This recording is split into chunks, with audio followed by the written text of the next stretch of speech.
Ladies and gentlemen, this is the Pop Culture Podcast. Tyson Popplestone here coming at you on a Tuesday afternoon. I hope you had a good start to your week. It's been good down here. I just got back from 4 days at my mum's, which is, despite being nearly 35, it's still a treat. I still love going down there, get a little escape. Nan duties kick in. See, we've got a 1.5-year-old now, and my wife and I are pretty much on. Well, my wife is. I like to say I'm on just so I feel as though I'm part of the team, but the truth is, anyone who knows me, anyone who knows us, knows she does a lot of the heavy lifting. I'm there for moral support. I like to cheer for her. I like to give her like a little background tune, a little track just to keep her inspired as she's going. I like to give her, one of these. She's washing the dishes, cleaning up toys, and I just go, babe, check this out. She goes, babe, come and help. I go, hey, you should appreciate what it is I'm doing for you. She goes, oi, can you put his pooey nappy in the bin? I go, nope, not going to help you today. Didn't get married for this. Got married for your good looks and your body. She goes, hey, it's pretty disrespectful. I say, I'm a man, honey. She goes, that's misogynist.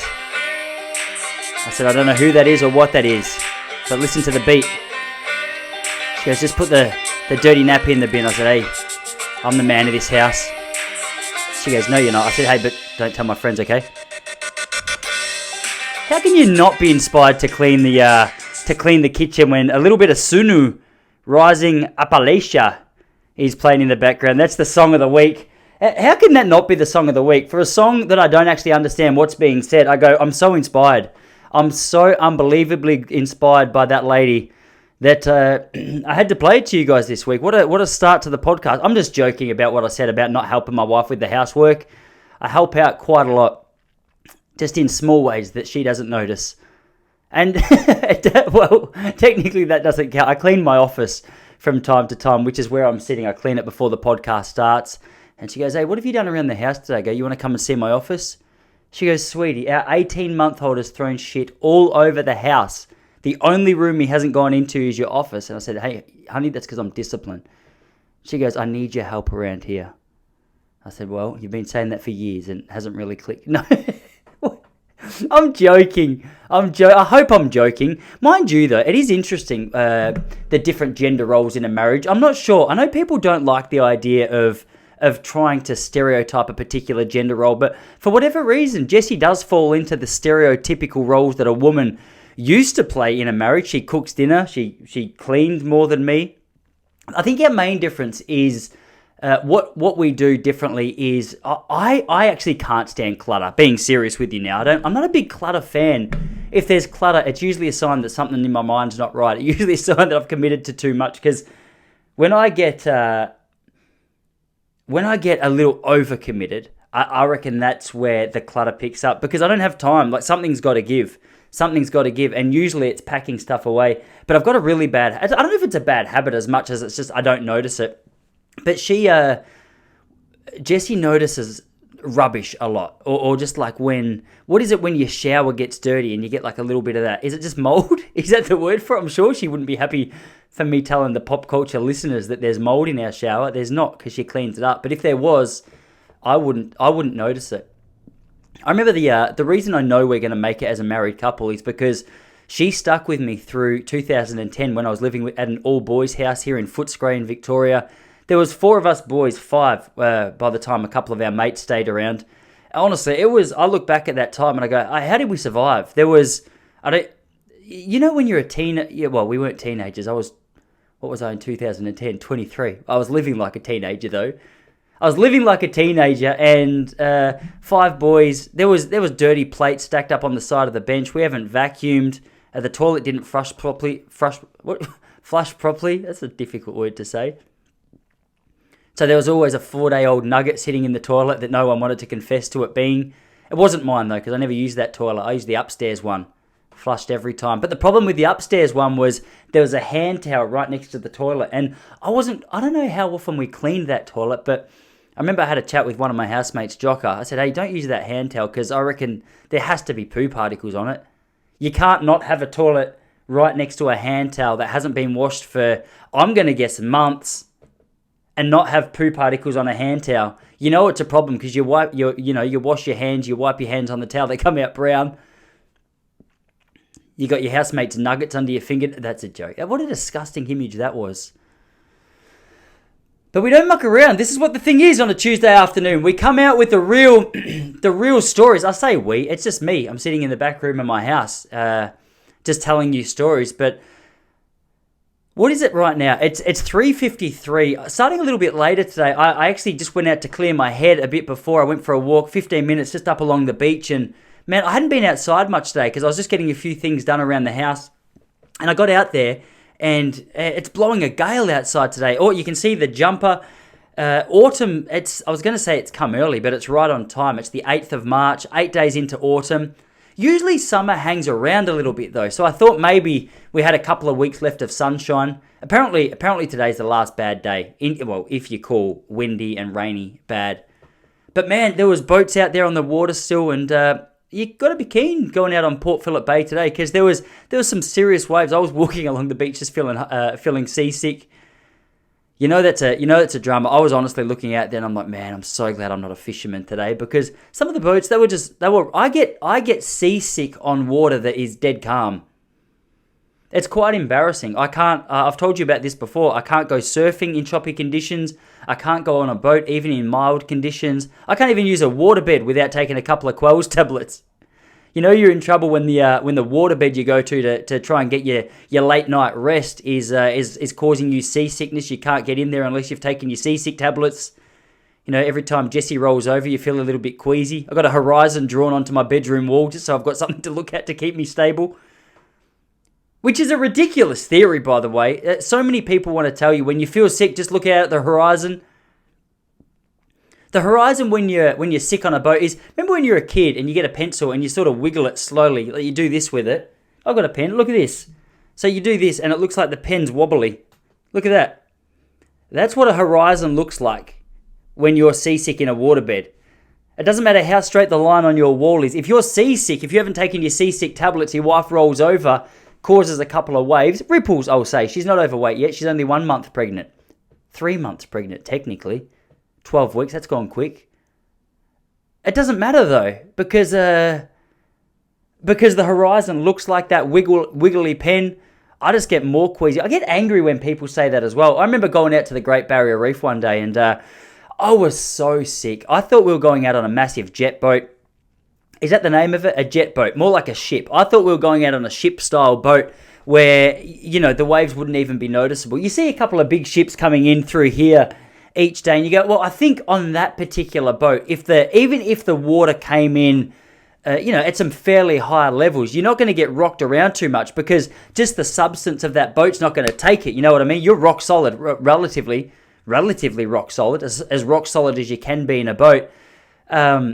But when you're on a little boat, oh my gosh, every single little ripple just seems to turn your stomach upside down. If you're me, if you're the biggest pussy on the ocean, I got so many pirate tattoos, so many sailor tattoos. But the truth is, you put me on the water on anything but my feet. Even sometimes I go out there, lay on my back in some choppy conditions. I go, oh, that's enough.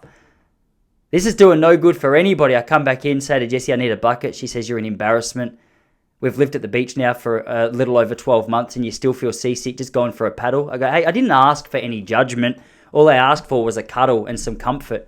She said, you're not going to get that from me, little sailor boy. I said, don't use the word sailor boy, ironically. I'm doing my best here. I'm doing the best I can just to be able to navigate the circumstances. She goes, all right, you've got one chance to prove to me that you're not a little sissy boy. Prove to me that you're a little bit of a sailor. Which way's north?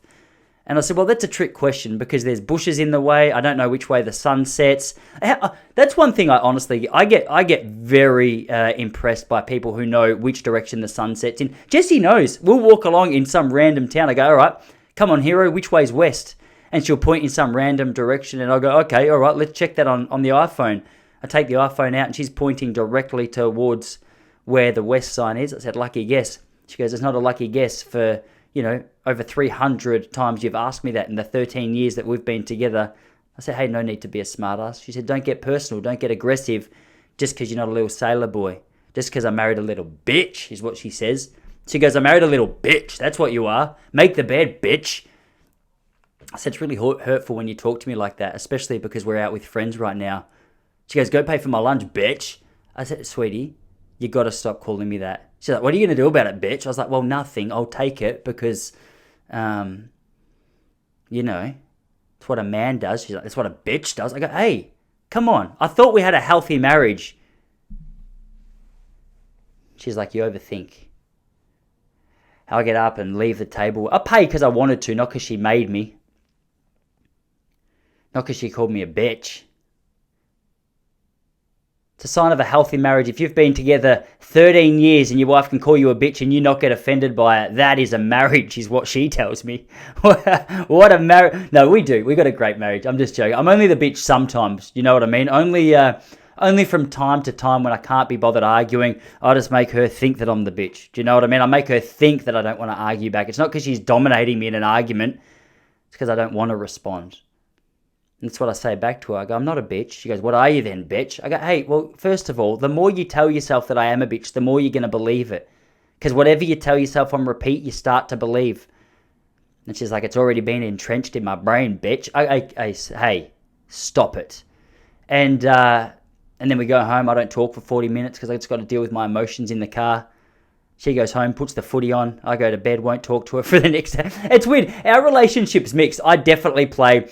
not to say that generally the female is the bitch of the relationship. That's definitely not what I'm saying. But I am saying that generally I take the more female roles in our relationship.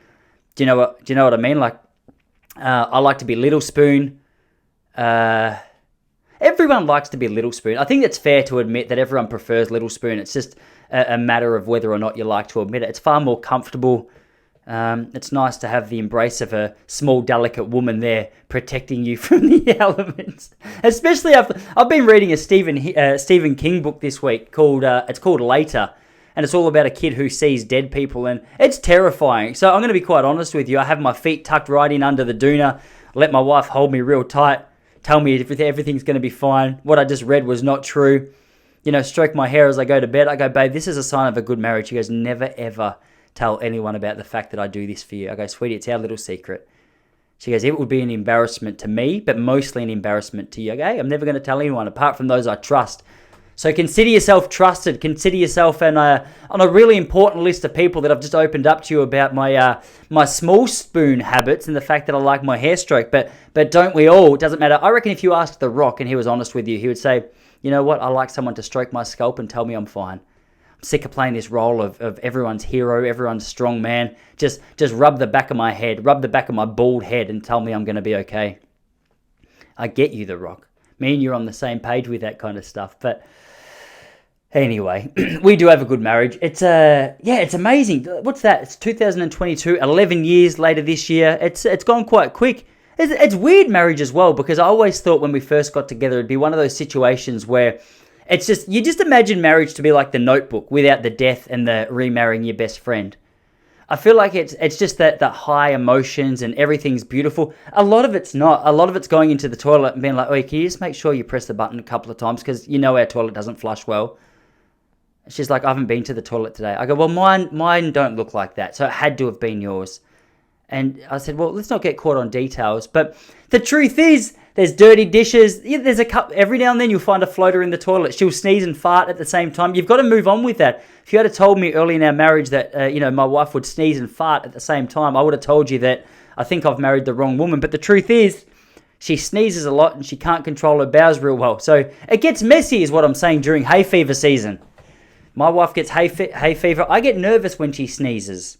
I go, "Sweetie, just try and work on your pelvic floor a little bit, because every time you sneeze, it's slightly embarrassing to me, especially when we're around friends, especially because of the fact you always blame it on me. You sneeze and say, I just try and sneak a fart into your sneeze. I go, I just don't feel like that's a real healthy thing to do in marriage." She says, I want to argue that. I think it's quite a healthy thing to do. I think it's beautiful that you should own up to a fart that I've done in public. I said, well, that's humiliating to me. She's like, I'm not really that interested in your emotions. I say, isn't that interesting? The fact that you seem to play the man in this relationship. And there we go, as an example of the roles that we play. And as a result of that, I'll keep my thoughts to myself, and 7 weeks later in an argument, I'll bring it up. And she goes, "How do you remember that?" So that's what bitches do. You want me to be a bitch? I'll be one. She goes, it's not very sexy when you call yourself that. So that's a fair point. But anyway, 11 years in, we're doing pretty well. Baby number 2 on the way tomorrow. Well, it's not coming tomorrow, ideally, unless something goes terribly wrong. She's just going to get a scan tomorrow. It's way too early to tell you, but, it is what it is. Like, whatever happens now, I'll just keep... I think I told you a couple of weeks ago that about 2017, she was 4 weeks pregnant. I went and told everyone about the fact that she was 4 weeks pregnant. And then she things fell through with that one. It didn't go to plan. And then I didn't see someone for 12 months. They go, "How's your baby going?" I was like, "Oh, awkward." No, it's a common thing though. Miscarriages are a common thing. I laugh about it, but it's hard to get super emotionally connected when it's not in your body, and also when it's so early in the piece. But man, it can be a heavy thing sometimes. We didn't realize until Jessie had her first miscarriage just how many girls have them. It's weird. I think a lot of people keep it to themselves until they until they hear about someone else who has had it. It's kind of comforting, I guess, for Jessie. She heard about it and she's like, "Oh, okay, well, far out. I wish I had known about this earlier." Just like she wished she had known before she had Charlie that her boobs would hurt so badly for a few months after. I had no idea what nipple trauma was until our first kid was born. I just thought boobs were a beautiful addition to the female body. And then you have a kid and you see what they're created for practically, and all of a sudden you just start seeing nipples as straws. You're like, I always thought they were there for me. Do you know what I mean? I thought they were there for my motorboating skills, my finger flicking skills. She doesn't like it when I flick, but sometimes I can't. I get myself all worked up, and before I know it, I'm flicking. She goes, "It's not that. I don't even know how that does anything for you." I go, "Sweetie, I just see them and I just want to start flicking." She's like, "I wish you'd stop. It's very painful, especially with the nipple trauma that's going on." I said, "Hey, honestly, I don't want to see them as straws. Stop acting like they're straws." She's like, "Technically, they're just little red raspberry straws. Little nutrition pipes for Charlie. Little, what do you call it? Little, you can't say cream puffs, can you? But that's technically what they are." I didn't realize she had mastitis when Charlie was born. And I remember one night we were driving home from Traralgon to Melbourne, and it got that bad. She had to pull over and get her breast pump out and run into the McDonald's toilet and try and find a plug. She was sitting on the floor there with her breast pumps in. And I don't know if you've ever seen a nipple with a breast pump on it, but it's quite terrifying. It's quite terrifying. I put my nipple in a vacuum cleaner once just to see what would happen. I'm not sure they ever fully recovered because the size of my nipples are, they're on the larger side of normal. And the only thing I can put it down to is the fact that I once placed them within a fairly strong commercial vacuum cleaner. It almost sucked them off, but they were strong enough to stay in there. I tried to do the same thing on my old boy, but unfortunately I just got fired from my job. You can't do that on a Pizza Hut floor, is what they told me. "Hey, Tyce, pull your pants up. You're at work." I said, "Well, I just noticed that this really helped my nipples." They said, "Well, people are trying to eat in here." I said, "Well, I'm trying to do some self-improvement." I said, "How is this self-improvement?" I was like, "Well, the boys at footy told me it's important, if you're going to get in the showers, to make sure you're packing something." They said, "Well, this is the wrong place to do it." I said, "I'm sorry." So I went behind the counter and continued. They said, "Tyce, that is a despicable thing. I'm telling a lot of lies on this podcast today. I'm getting caught up in hypotheticals, and it's not hypotheticals as much as it's just pretend stories. I'm essentially just making up things and entertaining myself. But that's what the Pop Culture Podcast is about. That's why we're here once a week, every Tuesday. And maybe I'm acting a little more childlike today because I just went and spent 4 days with my mum. I went my little boy, Jesse. We went down there, and it's weird. It's funny. I'm 35 next week. And despite the fact I'm 35 next week, mothers never seem to be able to let go of the fact that you're their little boy. Like I get bad with it as well because, she washes the dishes, she cooks the dinner, she cleans up after you. It's a beautiful thing. It's a beautiful thing, but I reckon it takes me about 6 hours getting back down to Traralgon, spending a couple of days with mum, and before I know it, my shoes are on, I got mud on my feet, I forgot to wash up after myself, I don't make the bed, my dirty jocks are on the lounge room floor, and mum just cleans up after. It's weird, you just slip back into that role. She still believes that you're 12 years old. You still believe that you're 12 years old. It's a very strange kind of environment to find yourself in. I got in the car just before I left the other day, and Mum said, Tice, your seatbelt's on crooked. I said, Mum, do you know how many times I wear this seatbelt?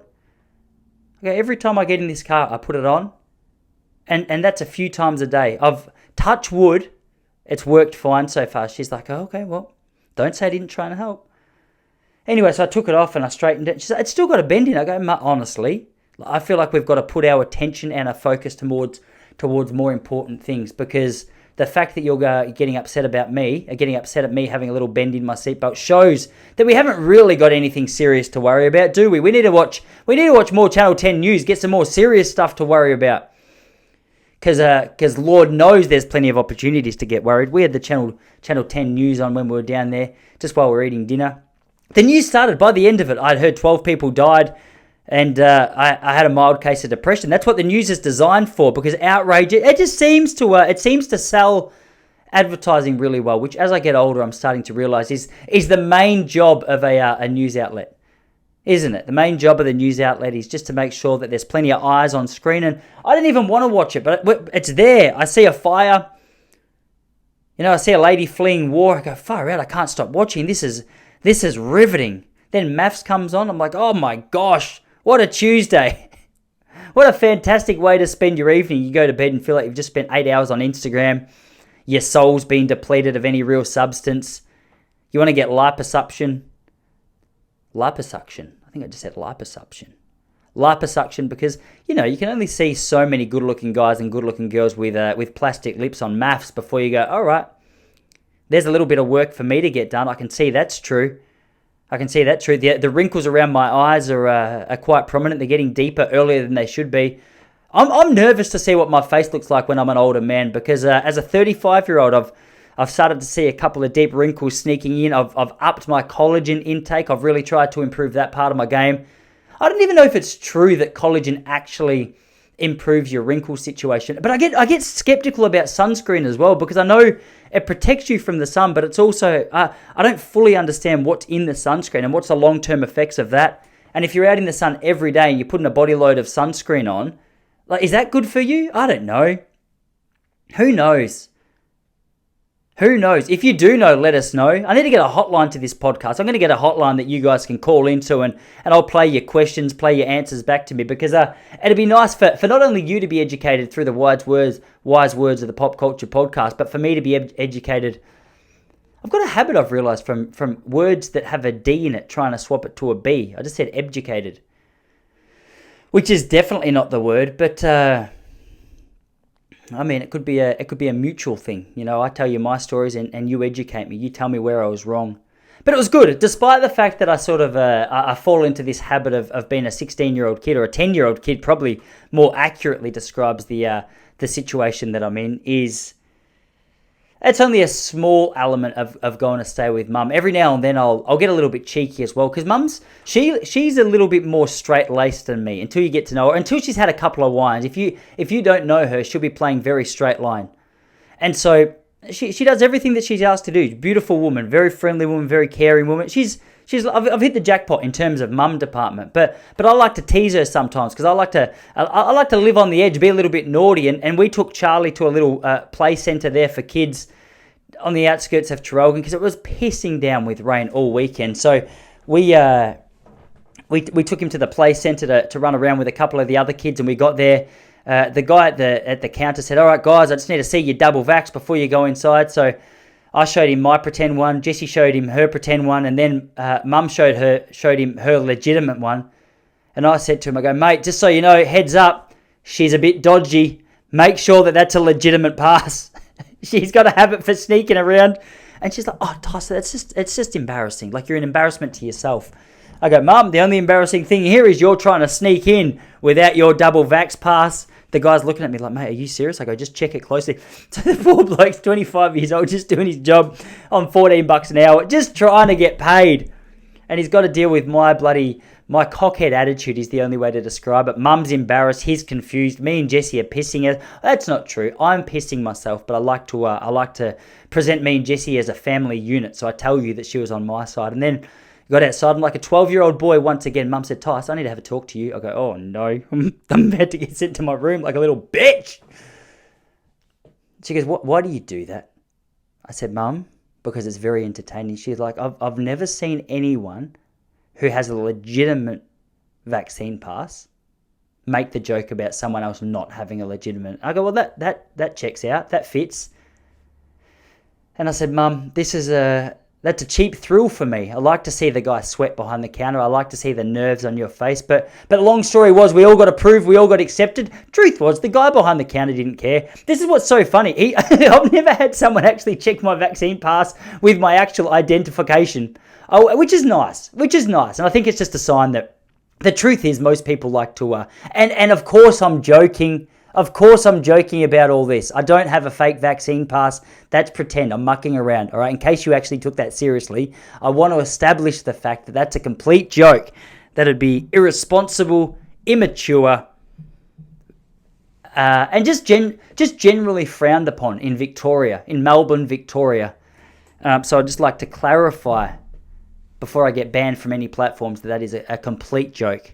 And so we got inside the little play centre, and I get too competitive. There was one of those ball pits in there, and there was kids running around. They were throwing balls, and a couple were hitting the side of Charlie's head. I thought, well, I'm that hands-on dad. I go in there to have a little bit of fun with my boy, to make sure that we're all having a good time, that we're all entertained. I used to be a primary school teacher, so I know how to keep these kids entertained. But then every now and then, this little chick, Elsie was her name. She's 4 years old, very cute kid, but had clearly pooed her pants. I thought, from a distance, isn't she a beautiful kid? Like, she's going to grow up into a beautiful girl. And then she walked past me and she chat herself. I thought, oh, Elsie, you've just stuffed it. Like, how are you? It's time to grow up. She's like, I'm 3 years old. I was like, hey, stop with the excuses. You've shat yourself, Elsie. So, it's an accident. Daddy gave me too many raspberries. I said, your dad's an idiot. Your dad is an idiot. If he thinks he can give you raspberries and you're not going to shit yourself, she goes, you can't say that word. It's a naughty word. I said, Elsie, I'm 35 years old. All right, I own this ball pit. Technically, I could throw that many of these foam balls at the side of your head. You'd be unconscious for a couple of weeks. She goes, that's very mean. I think I'm going to go back to my dad now. I was like, what, the one who makes you shit yourself? She goes, yeah, that one. I get too competitive because a couple of kids start throwing the balls and they whack me in the side of the head. I go, at the start it was fun. There was a kid called Axel, which straight off is a bad sign. If your kid's called Axel, he may as well be called Jackson. You just know, things aren't going super well for a kid if their name's Axel. It just screams he's got ADD, high sugar diet. But Axel started pegging balls at the side of my head. It was just coming past and bang, just whack him, bang. It hit me in the side. I thought, all right, have a bit of fun. The kid's 3 years old. Don't take it too seriously. But then he got me and Charlie in the side of the head. I was like, all right, here, listen, wanker. We're going to play that game? Let's play that game. So I just started pegging him. At the side of his head. Bang, bang, one after the other. I saw him go and sit in the corner, rub his eye. And, Jesse was taking videos while we were in there. And by the end of it, you just hear Axel go, oh, stop it. That one hit me in the side of the head. It really hurts. I was like, well, get out of the ball pit, you little bitch. She goes, your wife said you're a bitch. I said, don't listen to her. She makes up stories. She goes, she seemed pretty confident. I go, hey, confidence is just an act. She could have just been acting. He goes, she seemed actually dead certain. I go, Axel, I don't need to have this conversation with you. But it's good. You can't be showed up in front of or shown up in front of your little man. My little boy's 18 months old now. He's starting to get a bit of an understanding for when his dad's getting beat up. And I thought, well, I can't let him see these balls whack me in the side of the head. I'm going to make a comeback. And I've never seen him so happy. He was so happy just to see that his dad could dominate Axel in a ball fight.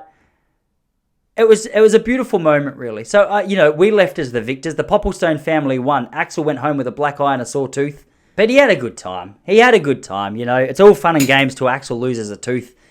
And, he didn't even lose a tooth, to be fair. It was just a little bit wobbly. But it is fun. Those situations are fun. You've got to be careful with kids, though, especially with a little boy, because I take my little guy to the pool on a fairly regular basis. Now, down in Gippsland, they got a great little setup there. They just built over the old pool that had been there since about, I reckon that pool was built in, I'm going to guess 1965, and it had been there for as long as I could remember. It had a reputation. So many kids had knocked themselves out jumping from the diving board at the Traralgon pool.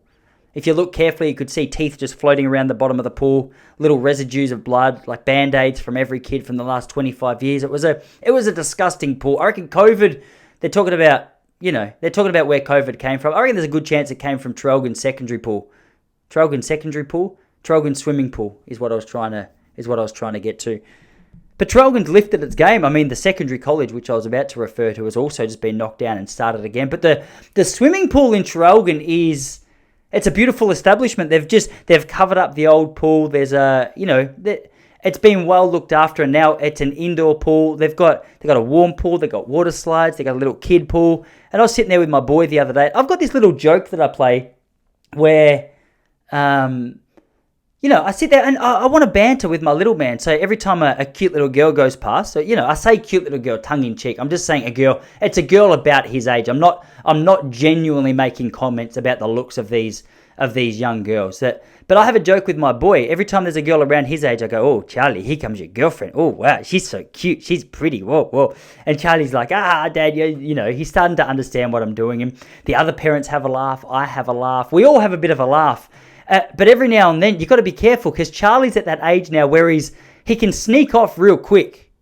So the other day, we were sitting in the little swimming pool and I was making these jokes with him, and all of a sudden I looked around, paid attention to somewhere else, looking at the swimming pool, the diving board or whatever it was, and forgot about the fact I was a dad and I had a kid at a swimming pool that I had to be quite careful with. Now, it's not what you think. He hadn't fallen in and started drowning, but there was a little girl around his age that was a prime candidate for me to play this joke with. So I didn't realize that Charlie had left he was nowhere near me. He was on his way around to the water slide. I was sitting in the pool by myself, a little kid pool, and this little girl came past with her dad.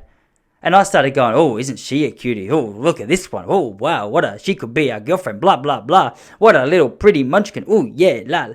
And I thought, I was about to look around. I thought Charlie would be there laughing, like, "Oh, Dad, you're so silly." But I saw a look of shock on the mum's face of this little girl that was at the pool. And I sort of gave her a little friendly smile. She picked up her daughter and walked away. And I was like, "Oh, what's that about?" And I went to look at Charlie and he wasn't there.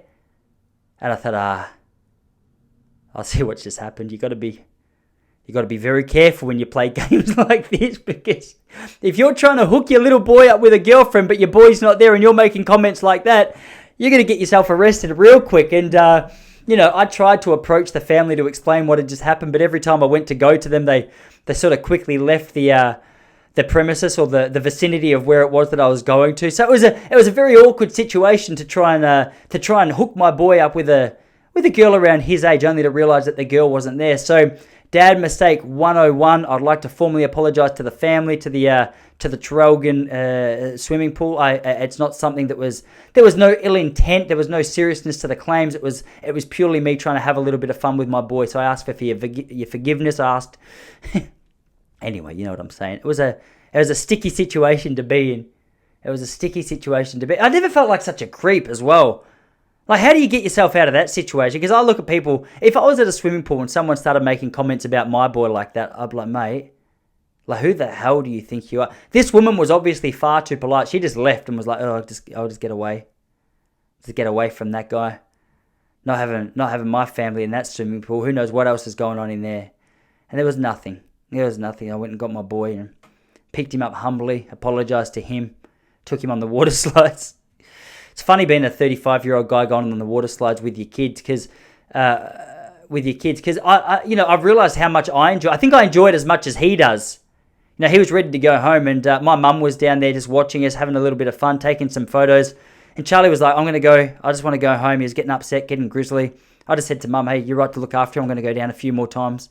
She's like, "Tice, they're a kid's water slide." I go, "Hey, that's all an attitude. They're just short water slides. They're power water slides." She goes, "They're a kid's water slide. It says kids water slide on it." It actually doesn't say kids water slide on it, but there's one in Ocean Grove, just around the corner from where I live. And a few weeks ago, like, he's too young. Charlie's too young to go on it by himself. But if I if I jump on there with him, he has an absolute ball. So I went up there with him, and we were going down together, having a laugh, having some fun. Then one guy came up to me, one of the lifesavers. He's like, "Hey, you're not to go on that." I was like, "Why is that, mate?" And he pointed with such fury at the sign that says if you're over 10, you can't go on. And I was like, "That seems ridiculous. What if you're just a big fat 10-year-old?" He's like, "Hey, That's a bad attitude. You can't go on if you're over 10. I said, mate, look, I understand where you're coming from, but this sense of power that you have from this job has gone to your head. You could have just come up to me and said, mate, I'm so sorry to be this guy. But look, I had a 35-year-old guy go on this one day. There's a kid stuck in the middle. He went down due to the sheer force and power of his body weight. The kid never saw their 5th birthday or 4th. I can't remember the age they were as they started going down. I said, hey, mate, I fully understand what you're going through. It's a tough gig. You know, you're here to save lives. Apparently, I'm here to risk them. I'd like to apologise. But he didn't. He came at me like he was... he just came at me with so much power that I thought, okay, well, I want to fight this guy. And it's hard because you've got to keep it cool. I'm not really outspoken. I'm not a real outspoken guy. But if someone starts to get a little bit of a power trip around me, that's the one thing that just rubs me up the wrong way. I go, all right, well, I can't quite handle that. Hey, give me one sec. I've got to plug my headphone back in. Sorry about that. I got to make sure this audio quality is coming at you loud and clear. And when the headphones come out, I'd only be assuming. So we're back. But anyway, so that was you got to be careful at swimming pools as a kid and as an adult, it turns out, for not just safety reasons, but also just the way that you're presenting the family unit. You can't be sitting in a pool by yourself making comments about, kids that are your son's age and trying to hook them up, because it sounds very awkward when there's no one else around. But hey, you live and learn is what they say. You live and learn is what they say. That was the motto, or that was the lesson I think I got out of Kanye's documentary, Genius. Have you seen that? It's on Netflix this week, a 3-part trilogy. Such a good documentary.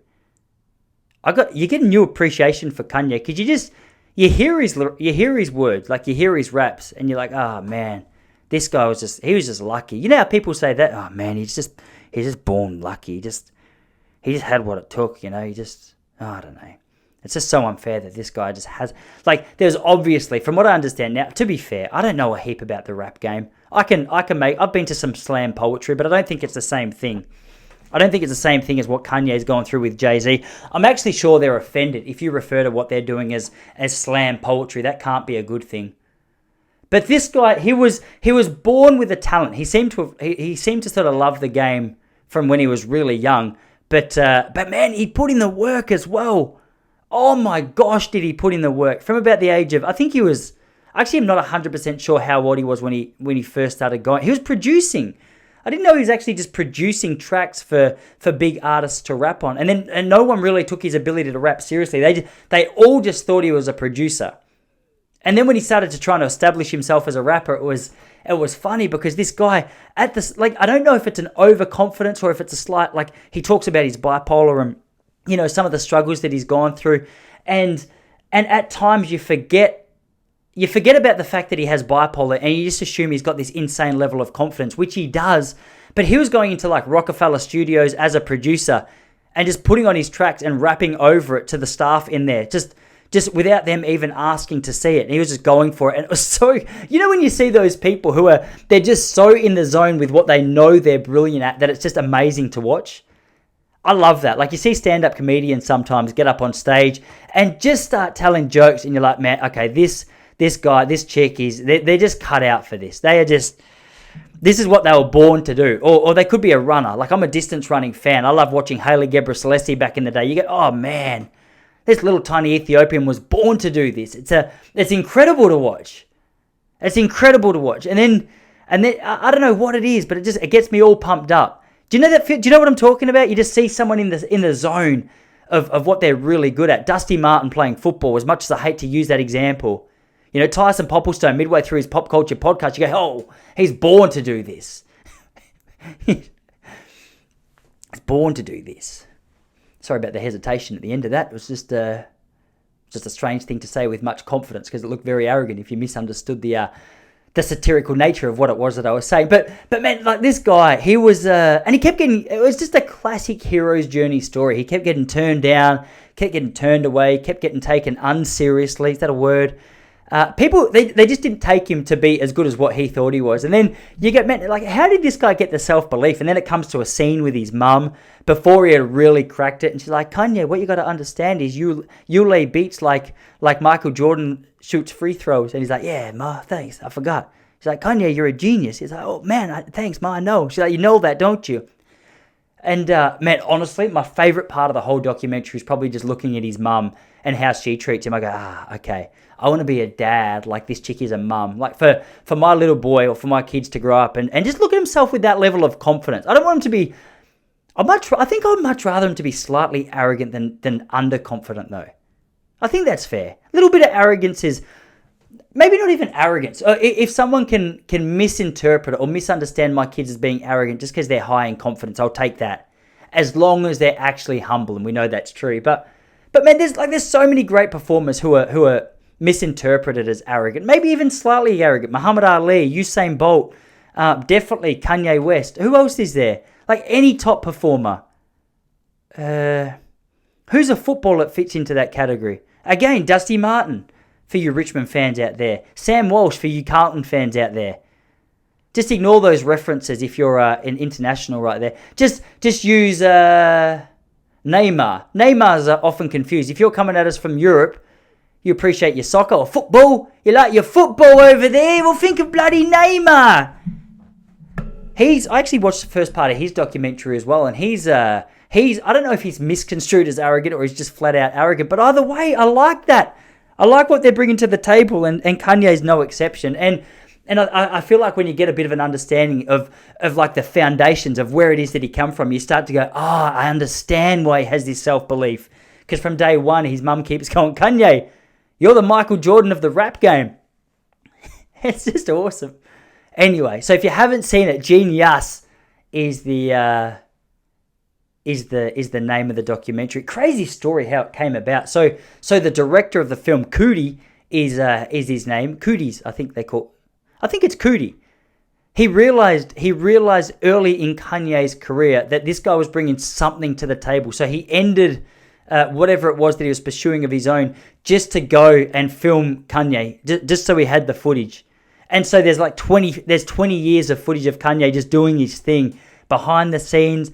Man, I've got such an appreciation for the hustle. I love watching the hustle. You know, when people they're so hungry for whatever it is that they're chasing, and they're not just going down. Not that there's anything wrong with just going down like the 9 to 5 scene. Obviously, we all need a paycheck, but when someone's got the freedom or the confidence or the ability or a combination of those things to go, all right, like that scene's not for me. I'm going to walk away from the majority. I'm going to focus on what it is I want to bring to the table. And they do it. You go, oh, wow. It's inspiring to me. I love that. So Kanye's gone up a few notches in my book. I'm going to go, I actually haven't listened to too much of his music since then. I only just finished it last night. So I'm pretty pumped to rewind a couple of Kanye's tracks and listen to it. And just to hear about the way his first album came about.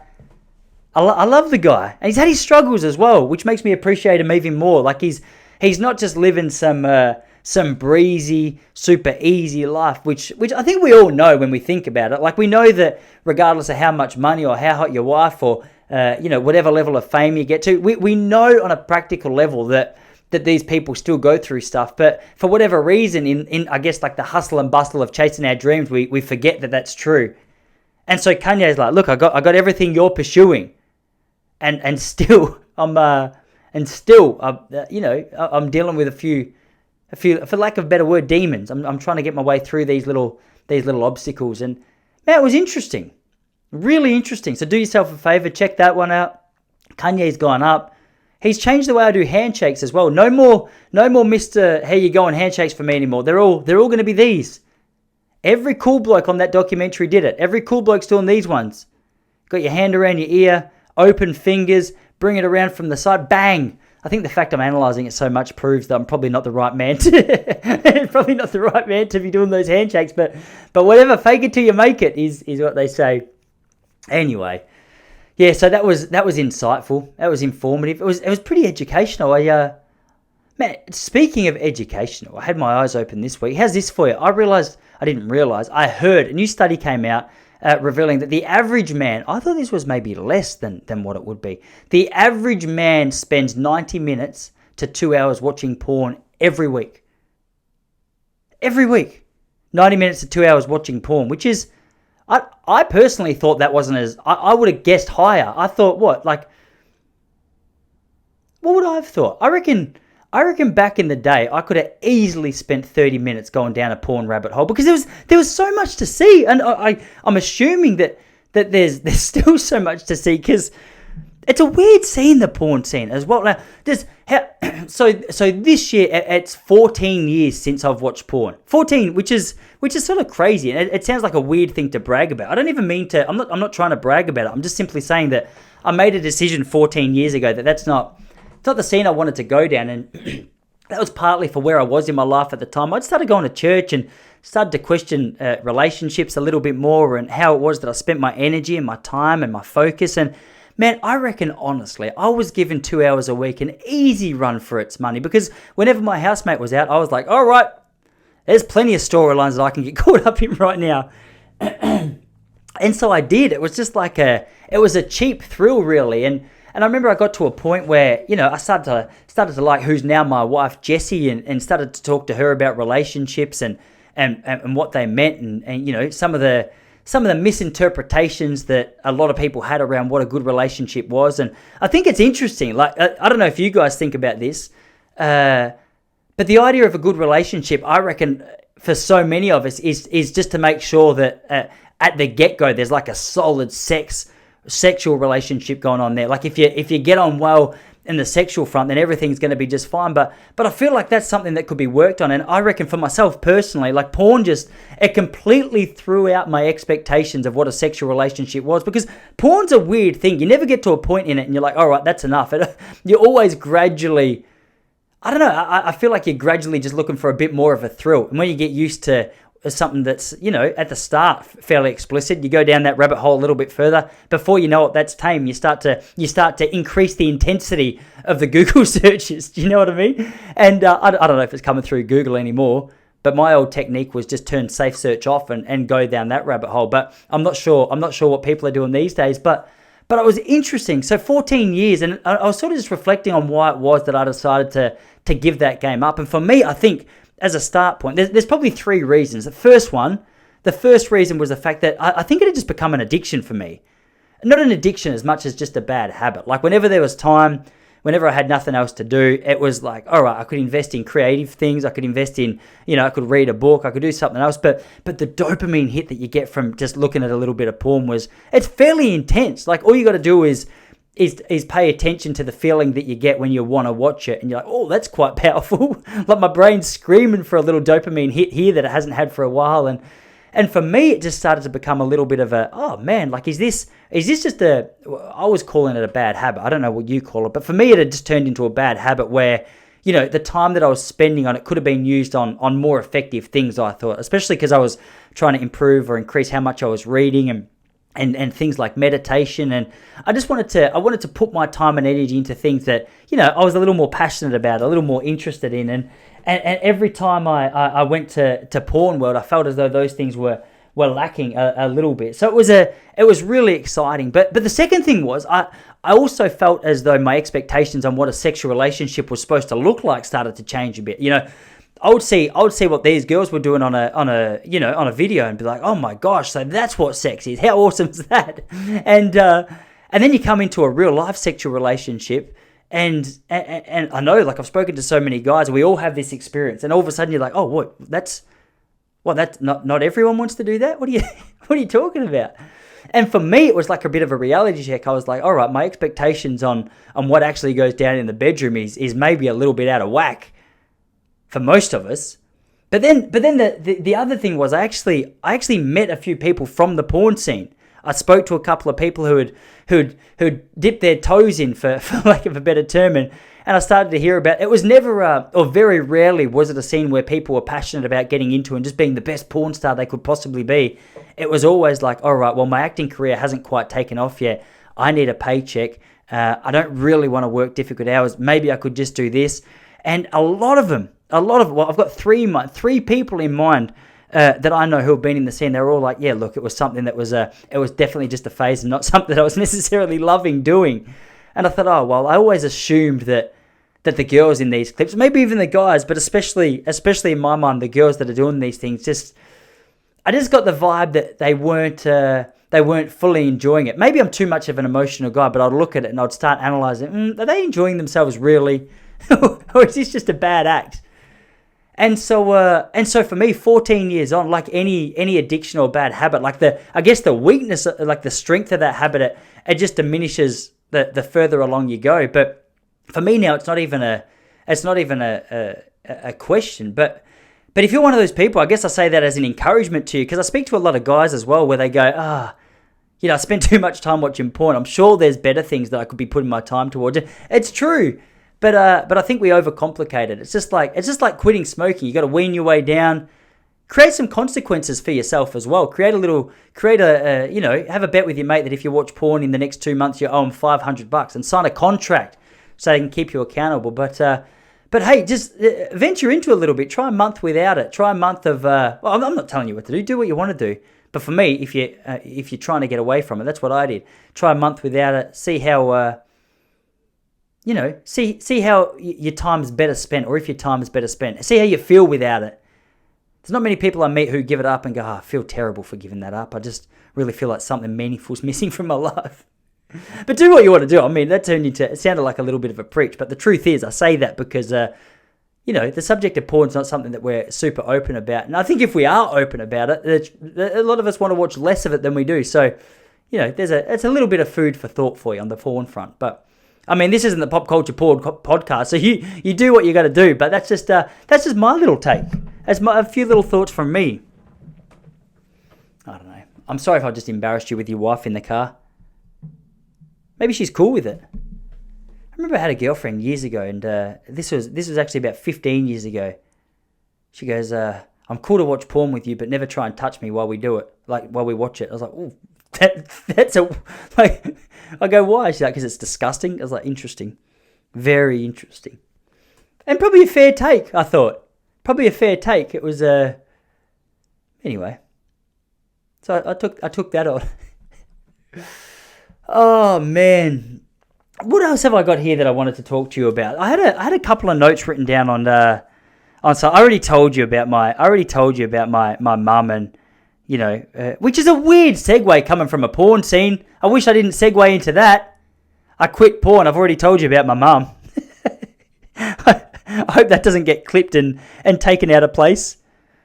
Oh, that's another thing. All right. This is also a weird segue, but we've just come from a screen time chat, speaking about porn. But the other screen time thing that I wanted to talk to you about was I used to judge so harshly, and still do, to be fair. Those parents you see, well, I don't know if I'm judging. I don't know if this is true, because I feel like I understand it more now. But I used to see parents before my boy was born down at the cafe, and they had their kid there. They were having drinks, having lunch with their family and friends, or whoever it was they were with. I don't know the exact people that they were having lunch with. Could have just been distant friends. Could have been a high school reunion. But they were there, and they had a kid, and they had to try and keep that kid entertained. So they give the kid the iPad. And I was... 2 years ago, I was an asshole. I would look at that and I'd be like, what a disgusting parent. Learn to control your kid. And then my kid started throwing food and screaming. I was like, look at the iPad. You love helicopters? You can watch helicopters. So we've got to be careful, because we've started to slip into that world of, hey, let's just keep you occupied on the computer. Because he's fallen in love with helicopters. Helicopters has turned out to be a big passion of his. And he woke up too early this morning. He woke up really early, and as a result of him waking up early, he was so tired, he was so grumpy, so miserable, and as a result, me and Jesse had to put up with it. We had to put up with it, and, it's just easy to say, because I go, hey, Charlie, do you want to watch helicopters? And he's got this noise for it where he goes, brrr, and that just means 100% yes, like whatever you say to him is going to be solved. And, whatever helicopter you show to him is going to solve the problem. And so we put it on, and there's peace and quiet. Me and Jesse smile. There's a little bit of tension off our backs. We feel a little bit happier with the fact that he's happier. And now I realized last night that I reckon the last 5 nights he's been watching helicopter videos as he's going to bed. So I would like to formally apologize. Those still judge, to a small degree, those of you who have a laptop in front of your kid while they... What? Do you do it? Do you do it? Like, I so get how you can fall into the trap. Because it's so much... Like, peace and quiet is a rare commodity when your kid is going nuts. Actually, no. I would like to rephrase that. What do I want to say? Peace and quiet is a rare commodity when you have a kid. And so peace and quiet in any of its forms whether it's through the background noise of a helicopter that's keeping him entertained is a really important thing. So I don't know. I'm trying to navigate my way through that right now. I think it's easy to create bad habits as a parent. I've realized that. Like it's so easy to create bad habits as a parent. Because before you know it, like there you go. It's just entrenched. It's just there you go. He watches helicopters for dinner. Anyway, so I'm still trying to figure this out. I've got to figure this out before number 2 comes along, because I can't just have a family of kids watching helicopter videos while me and Jesse sit with our friends, because I know there's a person 2 years away from having a kid who doesn't understand how beautiful it is to have that peace and quiet. When you're single, peace and quiet is, you can just turn off your TV or your Netflix or whatever it is that provides the background noise, your Spotify, your neighbor's cat, whatever it is that provides the background noise when you're single. It's so easy to get peace and quiet when you're there. But then like those parents used to warn me, hey, Tyson, make the most of your peace and quiet when you don't have kids, because when you got them, it's rare. I was like, shut up, man. Like, don't you love your kids? And now I say it to everyone I know, hey, make the most of that peace and quiet, because before your kid's going to scream so loud. But the time goes so fast as well, so you sort of got to appreciate that. Or my boy's already 18 months, and things that used to do my head in, he used to wake up at 5:30 every morning, no longer happens. Touch wood, please, baby Jesus, let it continue. And that's just become like a little memory. It's become something that no longer really occurs in the family. So as annoying as it is, we just keep on swinging, we keep moving through, and I'm sure him going ape shit at a dinner table when I'm trying to enjoy some peace and quiet with my friends is going to be a thing of the past fairly. So I hope so, because if he's doing that when he's 23, that's just going to be embarrassing at Christmas lunches, isn't it? Sitting there at Christmas lunch and Charlie's gone ape shit because he wants to watch a helicopter video. I go, Charlie, mate, you're going to have to settle down, bud. Or you could just go into the bedroom and watch it. You know how to operate a computer now. It's not my responsibility to set this up in you. And why are you in a high chair? It's not even your high chair. It's a disgrace that you're in it. Anyway, you got to learn to read the signs. That's what I'm learning to. I've never been good at reading the signs either. I remember reading the signs. I was bad at it. I had a little date with a girl in year 12 where I went to her house, and upon reflection, she was very interested in me. I was very interested in her as well, but I went to her house. Her parents were away for a couple of days, and she messaged me and said, hey, you want to come around? And I said, yes, I do. Thank you very much. And we were just sitting on the couch watching. There was Ernie Dingo. I'll never forget it. And she was snuggling up and, rubbing my knee a little bit, gradually getting a little bit higher. I was doing the same, but I was honestly just copying whatever she did, because I didn't know whether the line between this is acceptable behaviour and you're going to get arrested for overstepping a mark. I didn't want to end up at jail just because I misread the signs. But man, upon reflection, she was putting it out there, and I didn't quite register what was going on. So I let it slip by. So it's important. You got to learn to read the signs. You have to read the environment that you're in, because before you know it, to get to 11 o'clock and she's like, all right, well, I might go to bed if you want to get out of here. And I was like, oh, do you want me to stay? She's like, oh, it's all right. I thought there was maybe a little bit more chemistry before you got here than what there really was. I was like, what, you didn't feel the chemistry? She's like, I just didn't feel as though you're interested. I was like, oh, no, I am. He's like, no, you don't have to say that. I was like, no, please understand. I misread the cues. I misread the signs. I just didn't know how, I had an imaginary line drawn on your leg. I didn't know how high up I could go without getting arrested. Didn't say that, but thought it. And I guess that's what comes with hindsight as well. I mean, I was a late developer. I was 17, 18 at this stage, and I didn't fully know what was acceptable, what was not. But you live and learn, don't you? If the 35-year-old Tyson Popplestone was in 18-year-old Tyson Popplestone's body, there would have been some mischief. That's not completely true, because I'm a married man right now, so it would have been highly inappropriate and possibly considered an extramarital affair, which I'm not interested in. All right, when you're married to a 10, only thing annoying about being married to a unicorn is the horn on her head, which is, even though you're talking about a unicorn, seems like a pretty offensive thing to say.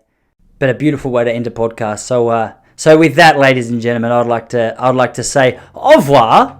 I hope you've enjoyed this week's podcast. I hope you're enjoying the interviews as well. I'm trying to bring 2 at you every single week, and hey, to see where that goes. But hey, much love to you, much love to your family, and I'll see you all here same time next week.